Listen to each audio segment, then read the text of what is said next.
All right, have a good show.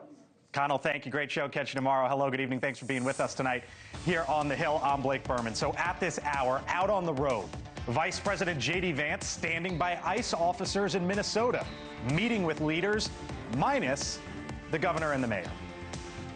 There's been a very unique, very Minneapolis-specific reaction to our enforcement of federal immigration laws. What I'm trying to do here today is understand why that is. And right now, over the Atlantic, President Trump set to land shortly after his European mission. The post on Air Force One that has him now pointing to the polls. Also tonight, small town treasure, how the competition against China is now running through an Arkansas town, a lithium boom.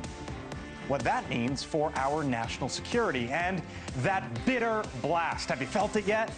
A massive winter storm bearing down on 2/3 of the country tonight. This is it, and it's on the move. Tonight, we will show you where it is headed. But first tonight, back from abroad and a presidential pivot to focus here at home. President Trump set to return to the White House tonight from Davos, Switzerland, a trip he views as a success in setting up a framework for Greenland. But as he heads back to the White House, he's also railing against new polling that shows a bleak picture of the American economy. Half the country now telling the New York Times that they feel that they are worse off than they were a year ago. And that includes 52%, you can see it here, of independents. The president slamming this very poll, saying it's, quote, tremendously negative to me, and that he will be adding this to a lawsuit against the Times. Now, Trump is slated next week to head to Iowa. Critical midterm seats up for grabs there as part of a nationwide tour that the White House says will focus on touting the president's affordability agenda. The good news for Americans tonight, look at this. We've been talking about this, right? Gas prices falling. $2.85 a gallon, give or take roughly, and that is 30 cents lower than 1 year ago. Inflation slightly lower since Trump re-entered the White House as well.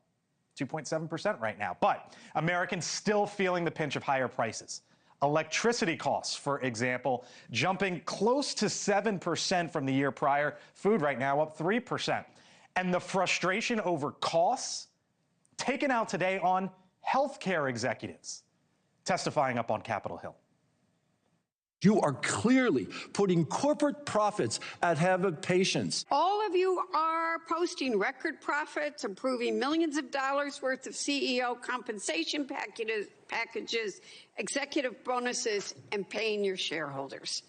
Let me tell you something. People are really struggling. We're starting tonight with the issues, many of them that matter to you. One of those lawmakers questioning healthcare executives, and you heard the bipartisan focus there. Florida Congresswoman Kat Cammack was in the room. She joins us live in a moment. But first, to our Kelly Meyer over at the White House as we await the president's return. Hello, Kelly.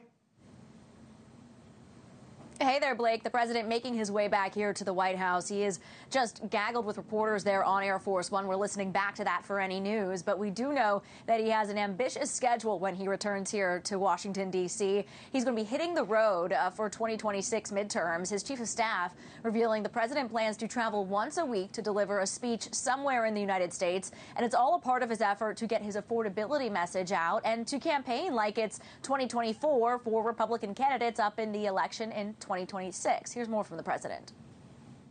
We're doing great on affordability. You know, that's a word that the Democrats made up. They're the ones that caused the problem.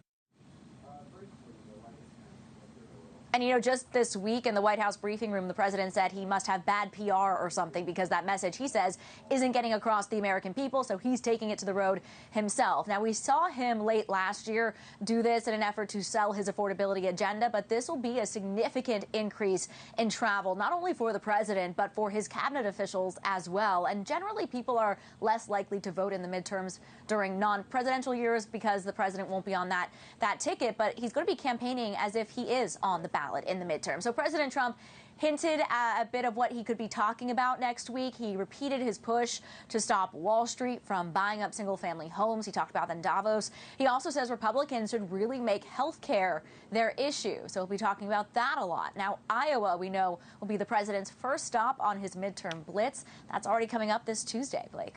Several races there up and down the ballot. Our Kelly Meyer live tonight as the president is about to land. Kelly, thank you.